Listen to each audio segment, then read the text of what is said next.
Welcome to Moments with Marianne. This is your host, Marianne Pastana, and I am so excited to be celebrating 10 years of meaningful conversations with you. As we step into our new primetime hour, it's such an honor to share this exciting new chapter with you. So whether you're starting your day out, headed to work, or listening from wherever you are, this hour is designed to bring you thoughtful dialogue, fresh insight, and inspiring stories so you can make every moment count. So thank you for being here with me today, and let's dive in. We're here today with special guest, Beaber, who's here to share with us Breaking the Chains of Betrayal. So what if the betrayal that nearly broke you could become the very thing that helps you discover your greatest strength? Well, today's guest is here to share with us just that. Beaber is a visionary author, keynote speaker, and the creator of the Betrayal to Brilliance framework. With more than 20 years of experience as a certified alternative dispute mediator, she helps women restore trust and transform relational pain into personal power. So welcome to the show, Beaber. Thank you. It's such a pleasure to be here, Marianne. I am so delighted that we get to spend some time together again. It's been way too long. And my goodness, what inspired you to contribute your story to turning pain into her power? Yes, well, it's a great story actually. So I met the podcast Babes, which is the community that created this anthology. There's actually 22 of us that wrote our stories and put it into the anthology. And it was a beautiful collaboration where everybody came together and we had leaders that had, led collaborations before. I actually contributed to the Shiro's journey of the actual structure that the women were to use as they wrote their stories. And then we all collaborated in how we got it out and marketed it and became an international bestseller first day. And after that, #1 bestseller on Amazon in podcast stories. And so what inspired me is just the community itself and then being able to write this story for other women that have either one experienced betrayal in their lives through relationships or have betrayed themselves. Ooh, that's a big one. That's a big one right there because I'm sure everyone who's walking the planet has experienced betrayal in one sense or another from somebody else, but from ourselves. I mean, what does that Yes. look like? I mean, I think a lot of people are going, well, how do I betray myself? That's a great question because I actually get that question a lot because there's not a lot of awareness when you might be in that space. So, what it often looks like for a woman and what it looked like for me, so I'll speak from my own experience, is I just shut down. I stopped even wanting to be emotional, stopped wanting to cry, stopped wanting to feel in my body. Because when you've had an experience where there's been broken trust, which is the way I explain a betrayal, it's a experience of broken trust, whether with yourself or with someone else, but it can start with someone else. And then it starts this process of just not trusting your inner voice. You start withholding in your relationships. You start keeping a scorecard. And to me, that led me down a path of not being comfortable in my own skin. And so my body started speaking to me. And I started experiencing, I almost went blind in my left eye. I talk a little bit about it in the book, but really, I just feel like when we're not listening to that, our inner voice that is so strong and so communicative, it's speaking to us at all times. So that when you ask that question about what does that look like, you feel separate of it. You feel like you can't trust anybody, and including yourself. And those are the things that I've noticed that women will be able to be aware of. Well, it's such an important piece to dive into. And so, for when we've been betrayed by others, I mean, how do we deal with that? Because a lot of times people hold on to those as like little resentments. I've heard of people saying, oh, I tend this like a little resentment garden. Yes, well, definitely. I mean, it's so hard. It's literally a shift The way I explain it and the way I experienced it is it's like a shift in reality. It's like you've been in this one reality in the relationship. Let's use that for an example of betrayal. And you think this person is this way, or you think life is this way. And then all of a sudden, something you become aware of. And there's this instantaneous moment where the lights turn on. Now, normally we can just shift, right, to a different reality and experience it, forgive it, whatever it might be, deal with it. But what happens for a lot of women and what happened for me in that experience is that I started to look inward and blame myself. And so the more I sat in that place of, why did this happen? All the questions, all the stories, all the why didn't I see this or that or miss the red flags? That's where we start to go down a different path. And so in that space, we're just kind of in limbo as we're dealing with an experience like that because it just kind of pulls the rug out from underneath you. And what I tell women is that's not your light's not gone, your intuition's not gone, your spirit's not gone. It's just pause for a moment as you start to really reassociate yourself with the new reality of, okay, now I know the truth. Now I know the colors of this person. Now, what are my boundaries? What do I want out of this relationship? And so that's the way I explain it because I think a lot of people can relate to a time where they've been in a relationship where someone has been unfaithful, or maybe not even to the red letter moment. Maybe it's just been a white lie. And it can start these, what do I want to say? It can just start this where you start thinking about yourself and you start questioning things, and then you start questioning the reality, and everything feels like you're living in an illusion. And so that's usually where that stems from, the resentment like you're talking about. And the resentment is Hmm. actually even deeper because then if you start to resent that part of yourself, or if you're not trusting that part of yourself, a lot of women say, well, I didn't even see the signs, I didn't get an intuitional message. Or some women are like, oh, I knew it, I had this feeling, why did I keep going? And then they blame themselves for it. So that resentment can be on both sides of the relationship. That's just fascinating. And it's interesting because I know I've heard some women just like shut down, Yes. completely shut down and feel nothing because it's like it's so overwhelming. Yes, you don't want to feel because when you have those intense feelings, you think it means something about you. And that's where I was at for the longest time. And it will take you down a really dark path. But I truly believe that life doesn't lead us on those paths. There's a reason why we're on that path, and it's because our beliefs are those, inconsistencies with our relationship within ourselves are not meant to be stable enough to build a foundation on. So, yes, the rug's going to get ripped up beneath you. Yes, things are going to get harder until we face it. And I think that's why a lot of times women will feel those things and start to deal with body type issues as they start to become aware of these betrayals on a different level. So, why don't we dive into your chapter, Breaking the Chains of Betrayal? I mean, what does that mean to you?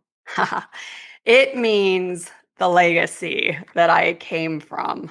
And what's interesting is when I wrote the story, it's my story from childhood, breaking the chains of my childhood dream, breaking the chains of betrayal, to my truth, to my marriage. So there's lots of different aspects of the story. But the overall reason why breaking the chains of betrayal is because I could see that these were all linked to things that were in my past, in my legacy. Betrayal had flowed through our family for generations. And so I believe that this was my time, my purpose to be able to break these chains for my own family and my own legacy. And that's another chapter in it, is breaking the chains for my legacy. So it kind of gets into all those deeper facets, and then seeing from an outside, 30,000 foot perspective of how it all came together. So it's a lot of different areas, but it's a powerful story. So, when you talk about legacy and we're breaking the chains, Yes. is that more of like a generational thing? If we don't tend to our whatever that thing is that's got us. I don't Mhm. really want to call it dysfunction, but whatever is ailing us, and Oh, just emotionally, then does that end up becoming a generational thing? boy, you just like nailed it. I feel it all throughout my body. Yes. And what's interesting is the thing, my belief and my experience, I can only speak from. There was a chain of betrayal, infidelity that happened in relationships. And so, of course, I come into this world. My parents are divorced because of infidelity. And I see infidelity throughout, and it keeps causing this insecurity in me. And I have this fear. Well, my first marriage ended in infidelity. And so I didn't think I was ever going to get married again. Like, forget that. Infidelity is this chain of pain. I don't want anything to do with it. Yet I had this burning desire to be in a relationship.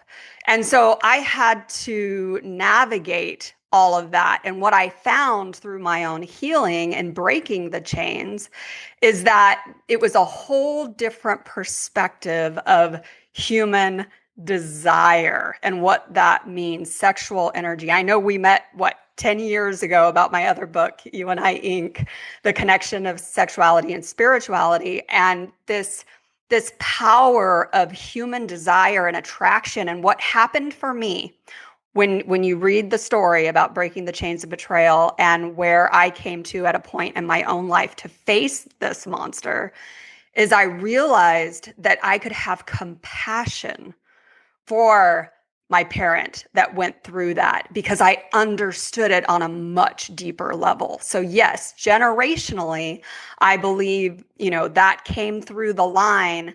And when it got to me, I could have made the same decision and gone down that path and probably just transferred it on to my daughter or my son.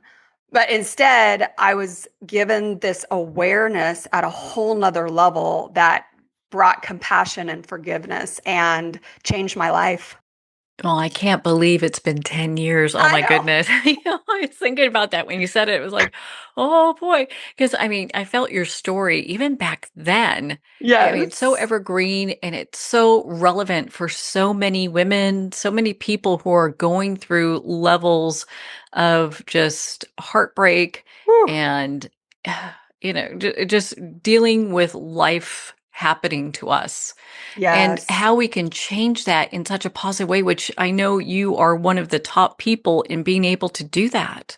Thank you. Well, I believe that when we know our truth and we live our truth, then we can share that truth with others so openly. And one of the beautiful things about that journey, Marianne, because I know you're aware of it, is that once I wrote that first book, that actually was my testing period. So in the Breaking Chains of Betrayal, sometimes you know your truth, but then you're tested. And when you're tested, that can be a dark night of the soul because you have so many questions. You're trying to figure things out. But when you then step back and you see how all those pieces came together, it is so incredibly powerful. So, yeah, yeah, it's been an evolution. I would say, I mean, your story is one of the most powerful ones that I have encountered and just so transformational. So I was so glad not only that we were able to spend that time together and talk about your work and dive into it, but that Mm. we're able 10 years later to see this beautiful progression of where you've taken it today. So, how would you say that between writing the first book and being a part of the second book has helped in your healing process? Because I know you've done a lot of healing. A lot. And I will tell you, it has been a walk of faith. And I will tell you, the way it healed me and the way it came together is so beautiful. So when I published the first book, I was getting ready to market it, get it out, and a lot of things were going on in our life where I was really questioning the truth of what I had written, like I had said. And so we went through this experience, and specifically, I'll share it with you.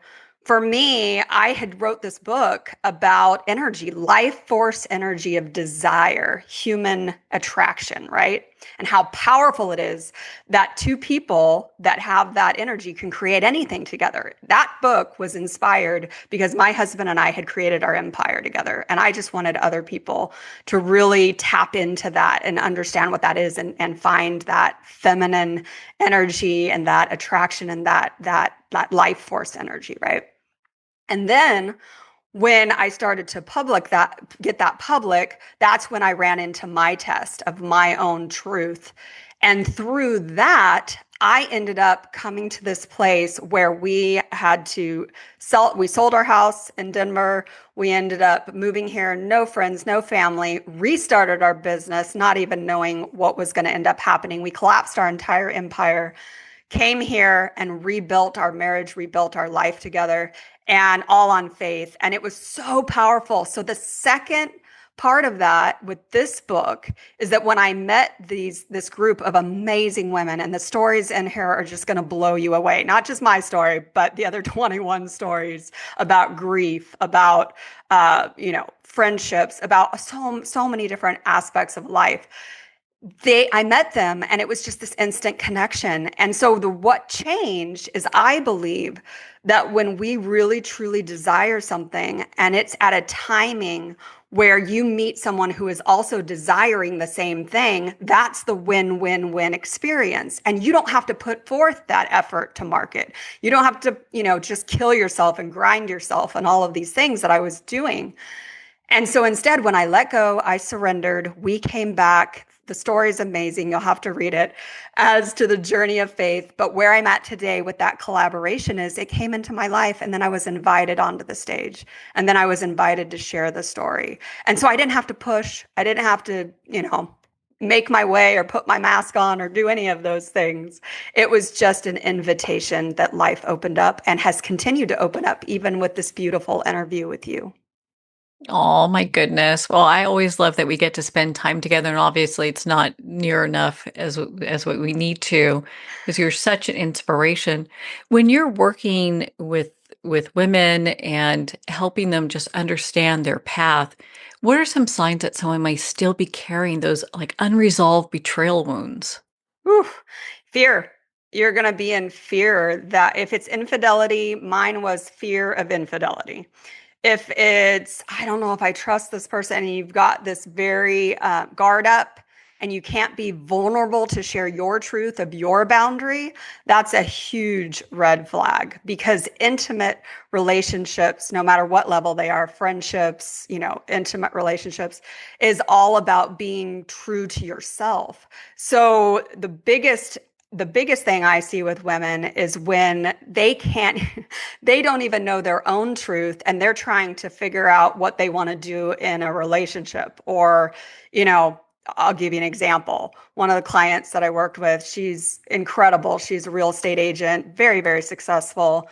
And she was in this relationship with a man, and found out that he had an addiction to porn. And it hurt her, but then she had all this identification with what that meant about her and the relationship, and slowly her business started to decline. And that's about the time that I met her, because she knew she needed to just get out of it, but didn't know how. And so for her, it took being able to tap back into that energy, her truth, to then decide how she wanted to carry the relationship. But if she was sitting in that space of blaming him or blaming herself, or having all that pain come up, maybe from even past, right? Or even generational, then she was trying to deal with the outside circumstances, and she couldn't move forward. So, my background, I've spent 20 years being a mediator. I deal with conflict resolution. So that's one of the things that I think I bring into the mix when I work with them, because the conflict they think is external with the relationship, but actually the conflict is within. So if you feel that conflict within with your own truth, or like I said, not holding those boundaries because you are aware of your truth, but you don't know what that's going to mean in the relationship, then those are some good indicators. So, to dovetail with that, how could someone then define truth, especially after they've been betrayed? How do they do that? love that question.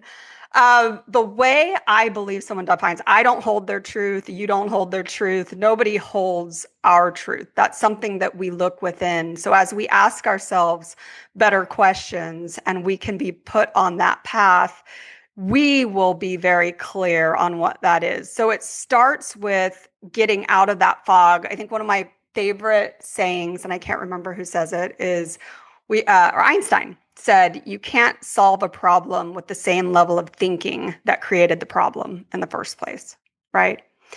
So it's that aspect. I don't know if that answered your question, but that kind of It took me off did. in a little bit of a tangent. Yeah, it did. Well, and it's interesting because I know you work with so many women. So, like, what are some of the first steps of reclaiming confidence and self-trust, especially after betrayal has happened? Okay, perfect question.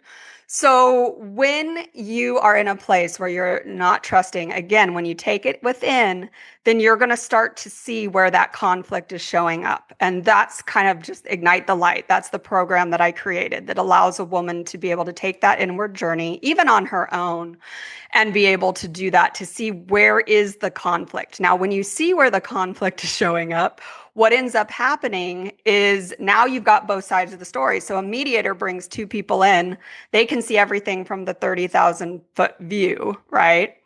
But our goal isn't to necessarily resolve the conflict, it's for the people that are involved in it to be able to see their part. And so once you start to mingle that, then a woman will be able to find her truth out of that. And that's kind of hard to explain because it's a process, it's a story that women go through. Like I said, I don't hold their truth, but once they see it, they can't unsee it. So once you have that clarity, then how do you live from that clarity? And that's the next step in the process. So when you ask how it is that they can identify with that and start to trust themselves, it's they're going to go within and they're going to be in a safe environment to do that, because I feel like the biggest thing that women deal with is not feeling that safety to look within because they're already blaming themselves. So that's the place that I hold for them, or the space, I would say, for them to reflect. And then the more powerful part of it is when we do group experiences, because when women know that they're not alone, and they can be in a room with other women and hear the stories, they light up. And all of a sudden, somebody else's truth could be a reflection of their own, or they just know I'm safe. Somebody else has been through this. I'm not alone in this. So I hope that answers a little bit of your question there. It does. It does definitely. And I can understand why so many women feel like they lose their voice, but being part of a group setting like that, where everyone is sharing their experiences, it has to be so powerful. It is so powerful. And I'll say another caveat on that is we don't go back into the past, like we're not going to relive the experiences. It's all about the present and the energy.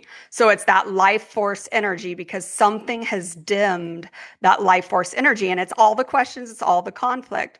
And that's that pause that I was talking about. So once they get through that and that light has ignited within them, that energy has returned because of all these lies and illusion that has been covering things, then they're on fire, man. Like that, the woman that I told you, and several women that I work, their businesses just skyrocket immediately because they're no longer caught.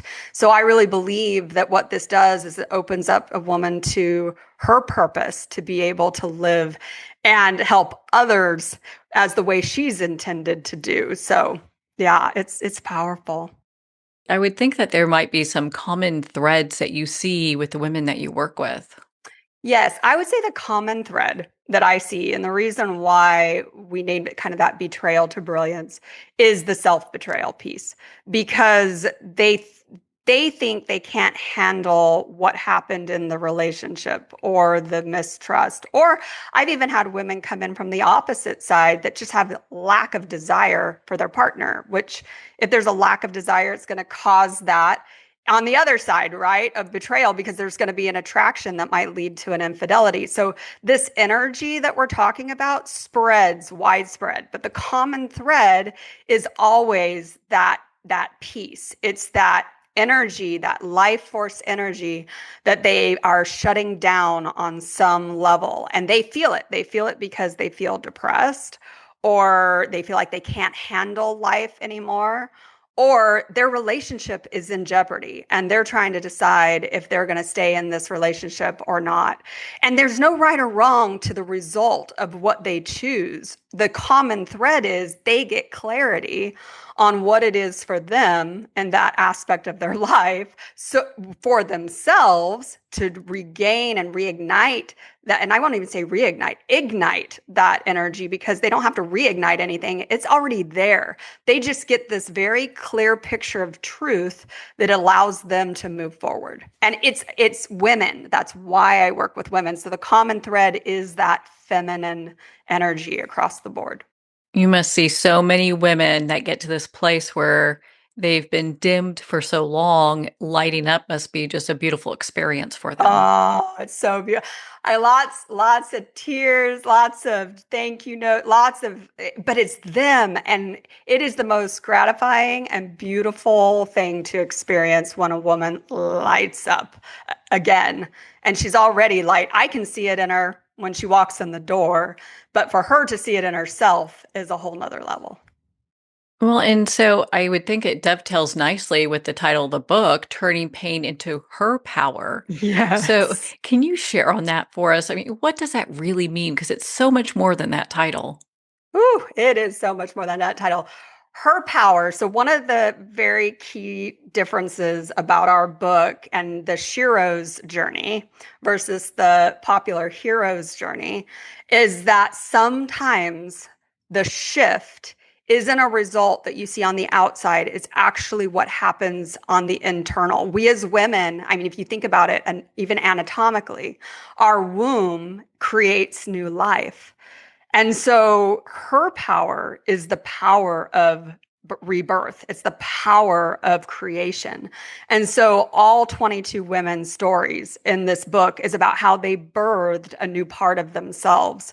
And through birthing that new part of themselves, that birthed something new into their life. So anybody who's reading at any stage of something that they're going through, like I said, that grief, a mental illness, and so with that, it really focuses in on that internal shift so that women can relate to that.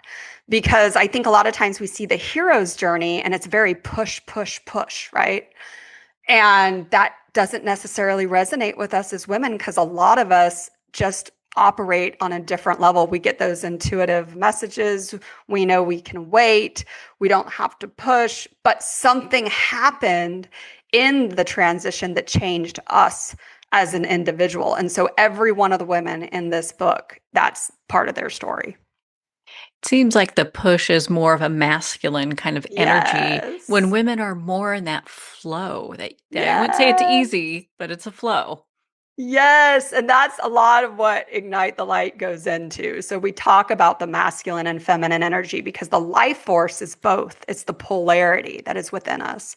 But what happens, and you asked this earlier, is when a woman is in that place, though she comes to me, she is operating in her masculine. Those are the women that are attracted to me. They are operating with what I call a masculine mask. And all that means is that they're giving to try and either prove something or prove something to themselves. But it comes from that very forcing, I'm going to make this work. But then there's no real satisfaction when the result hits. And a lot of women wonder, why am I not satisfied? You know, I got my 10th award this year and I'm still not feeling like I met the mark or whatever it might be. So yes, that's another common thread is that masculine mask is the protection that we put up because we've been hurt or through generations of just women, we've had to prove ourselves to be worthy to vote, to be able to have the same equal pay or those kind of things. So all of that consciousness comes in. And so what I recognize immediately is when a woman's operating from that space that she's afraid to let go because she thinks if she lets go, everything's going to fall apart. But the truth is, she has all the answers. And when she operates from that place, things actually fall into place even better. And that's my story. Well, so without giving too much away, can you share a little bit about your chapter? Sure. So my chapter starts with my big aha moment of writing the book. I knew from 7 years old I was meant to write my book, the book you and I talked about 10 years ago. And that was really all about, like I said, the relationship with my husband. And then it goes into how I recognize this at 34 as I'm sitting on a beach and I'm reading the book Being in Balance by Wayne Dyer. And I have this revelation, oh my gosh, I have a dream. I have a dharma. I have a purpose. And this is what I'm called to do. And so that's where it awakens within me. And then I start to go into my backstory of how I grew up. I grew up, like I said, with that string of infidelity in my family. And then when I thought that I had reached this place in my life where I found safety, which was my church, I was sitting in my church feeling all this safety. All of a sudden, infidelity shows up there too. And so now I just don't feel safe anywhere. And so I talk about that aspect of how it really affected my spiritual relationship with God. And then I come back to how the book transferred into this journey that we just discussed of that masculine mask, of that push. But really, it was trying to clarify my truth. And so I share the story of how I met a gentleman at that time who I was very attracted to, and I was questioning everything about myself. I was questioning my marriage. I was questioning my own truth about how two people can create things together when they tap into this energy. And here I am wanting to help women tap into that energy, and I'm experiencing it, but it's making me question everything about my life at that time. And so I talk about how I realized after, and I share the journey, but what I came to the realization is that I was addicted to this person. So this energy not only can be repressed in a woman, but it can also be perverted in a way that the energy is using the person. So in that case, for me, I became addicted to the attention. I became addicted to him desiring me. I became addicted to all these things while I'm married, having these conversations very openly with my husband and trying to figure out this contract of marriage and what it really means when I had written an entire novel about it only 5 years, or well, not even 5 years, 3 years prior. So in this, I end up going through a period of a lot of shame, a lot of darkness, because I think I just abandoned my own truth. But in reality, what I didn't understand is that I was tested during that trial and during that period to really understand what that energy is about. And it only made the program stronger when I came back to share it. And then I talk about how the program was redeveloped as I came from more of that feminine aspect and let go. And I even talk about one of the things about the Shiro's journey that I think is really important is you can have the experience, but have you been tested? And the test is where the Shiro or the hero really comes alive. It shows that that's true. It's been integrated. Does that make sense? So it's not just a truth that you Mm-hmm. become aware of knowledge wise or mentally, but it's actually lived into your reality. So that's part of my story of how we came back. I was able to get out of that. I ended up seeing a alchemist who I absolutely love. And she said, I know you're questioning your own relationship and your marriage and if you want to stay or if you want to go, but you need to be looking within. And so that's what I did myself as I looked within. I asked those deeper questions. And my husband and I did stay together. We came back, like I said, and rebuilt our empire. And then from rebuilding that together from a place of really deep, I would say, guilt and shame within me because I didn't understand those dynamics at the time because I was still healing. Like you said, it's a healing journey. And I thought I was healed when I wrote the book. but it's a healing journey I've now come to really understand, where I can hold that space for other women because I'm living my truth. And of course I am, because I have to be holding that space for them to live their truth and feel safe in that space, because that's the space I didn't have. So yeah, it's a powerful story because all the pieces intertwine and interconnect, but it really comes back to that powerful piece of those darkest times in our lives where we think that the light is gone, or that why did this happen to me, that it actually is showing up for us to step into our truest, most passionate, most purposeful selves. And Well, that's the it's takeaway. that's the takeaway, and I love that. I love that. That is just so impactful. My goodness, AJ, I mean, you're such a powerhouse. Where can people connect with you and be part of your community? Oh, yes, please come be part of our community. You can find me on social media. You just look up AJ Beaber. I'm on Instagram, Facebook. Also, if you check out our website, it's ajbeaber.com or ignitethelight.net. All of those places you can find out more. Well, AJ, thank you so much for taking the time to be on the show with us here today. Thank you, Marianne. It's been absolute pleasure. Thank you so much. Well, we're at the end of our time today. I'd like to thank everyone for tuning in. You're listening to Moments with Marianne, where we make every moment count.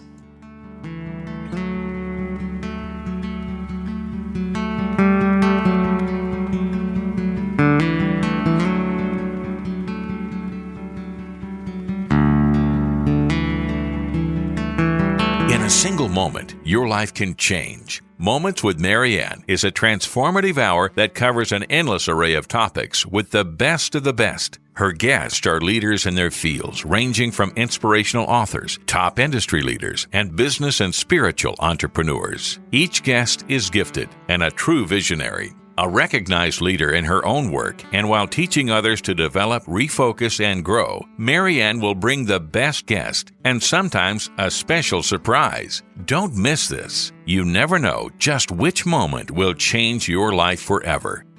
Make sure to tune in and visit momentswithmarianne.com for more information.